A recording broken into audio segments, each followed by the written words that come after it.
مرحبا بكم في خيامتي. جبت لكم اليوم هاد لي ساندويتش ليباني. تقدروا تبدلوا الخبز اللي تحبوه.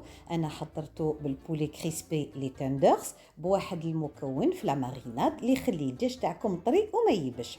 اول شيء نبدا به هي التتبيله تاع الدجاج. حضرت 3 مغارف تاع الفارينه مع مغرفه صغيره من الموتارد، نص مغرفه من الهريسه، وعصرت نص حبه تاع القارص. نحط شويه من الحليب قسمات تحرحر هذيك الفارينه، نخلط بالفوي ونحط الملح، الفلفل الكحل، شويه من الفلفل العكري، شويه من سكنجبير وايبيس خاص بالدجاج، وشويه من الثوم بودغ، وشويه من المعدن السيشي، وحوالي نص كاس من الفيشي لو غازوز اللي هو الماء المعدني الغازي اللي راح يعطيني طراوه للدجاج تاعي.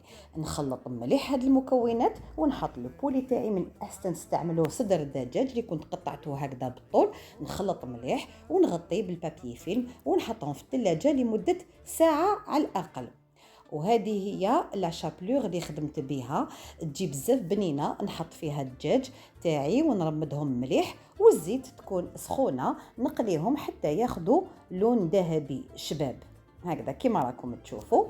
بالنسبه لاصوص اللي رافقتها مع هاد لي ساندويتش تاعي، حطيت شويه من لي كورنيشون اللي كنت قطعته صغير فريمون رقيق، مع مغرفة كبيرة تاع الفرomاج فوندو ومغرفة كبيرة تاع المايونيز، شوية من الهريسة، ونخلط مليح هاد لاصوص. هاد لاصوص صدقوني تجي بزاف بنينة بوغ لي ساندويتش، جربوها مراكش رايحين تندموا. ناخد الخبز الليباني تاعي وندهن مليح بلاصوص تاعي، ونحط لو بولي كريسبي ولا لي تندرز وشوية من البطاطا المقلية. زدت قطعت شوية من المعدنوس، شوية من البصل، طوماطيش، وشوية من الشلاضة، ونغلق مليح ونحطه فوق الطاجين. وراح ندهنه بشويه تاع زيت الزيتون، تقدروا تديروا الزبده، ونستعمل هذا الاداه تاع الكسره باش نضغط عليه ونخليه يتحمر من الجهتين. تقدروا تستعملوا لابانينوز. وهاي لك النتيجه لي ساندويتش وعليهم الكلام. يجوا بنان هاد لي تندرز بزاف خفاف ويولموا للصيف. ما تنساوش تخليوا ان كومونتير يفرحني ويشجعني، وابونيو.